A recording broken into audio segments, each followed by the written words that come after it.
Alors dans cette vidéo, nous allons voir comment faire une décomposition en quartile à partir d'un graphique type boursier volume, ouverture, max, min, clôture. La première étape, ça va être de consister à réaliser ce graphique. La deuxième, on va travailler la mise en forme pour avoir ce résultat-là. Et en dernier, on va finaliser la mise en forme pour arriver à ceci. Donc ici, vous voyez médian, Q1, max, min, Q3 et les différents titres ABC avec différentes valeurs dans cette plage. Ce que l'on va faire tout d'abord, c'est essayer d'arriver à ce résultat-là. Donc on va sélectionner cette plage de données, on va aller dans l'onglet insertion et on va faire un graphique ressemblant à volume d'ouverture, max, min et clôture. Mais ces graphiques dépendent principalement de la mise en forme que vous allez définir dans votre liste de données. Donc si vous avez organisé vos données de manière différente en termes d'informations que ce que attend Excel pour réaliser ce graphique, vous êtes un petit peu embêté. Donc ce qu'on va faire, c'est qu'on va contourner ce problème en créant un graphique, mais simplement max min clôture, comme ceci.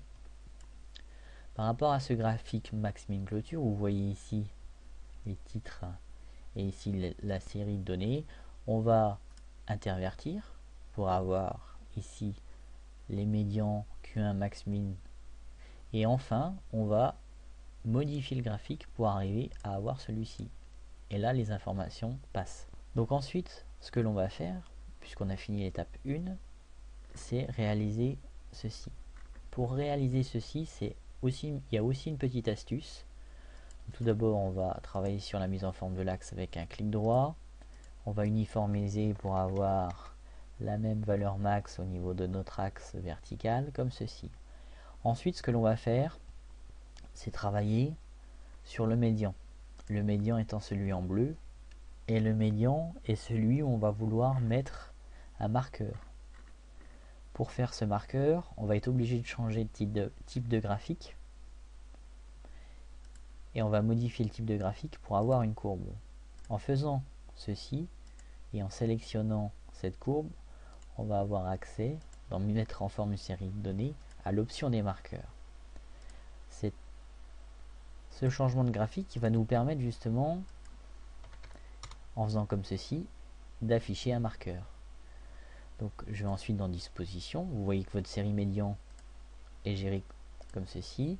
Remplissage du marqueur, je peux faire aucun remplissage avec aucun trait. Par contre, au niveau de la couleur de la ligne de marquage, vous mettez un trait plein noir, ce qui va faire ceci en rendu. Et ensuite, ce que je vais faire pour cette partie ici, je vais la mettre avec un remplissage uni de type orange, comme ceci. Et vous voyez comment cela prend forme en étape 2. Sauf que la distinction qui se fait, c'est que votre marqueur se trouve derrière la partie barre haut, ici que vous voyez.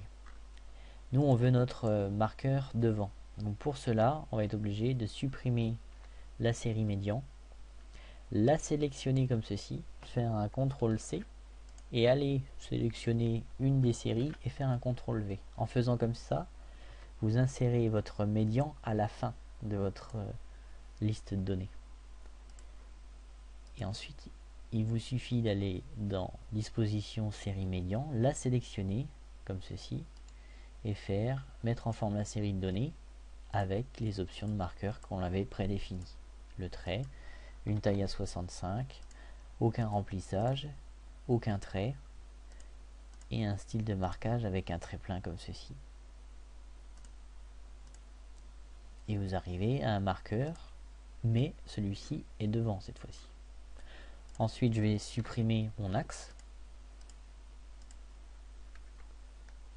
le quadrillage, la légende, comme ceci,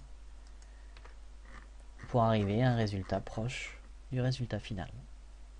Il suffit ensuite de réajuster mon graphique et de travailler encore quelques détails comme la largeur des barres. Avec un clic droit, style de trait, j'augmente, comme ceci. Et voilà comment faire une décomposition en quartile à partir de cette liste de données. Je vous remercie pour votre attention et à très bientôt.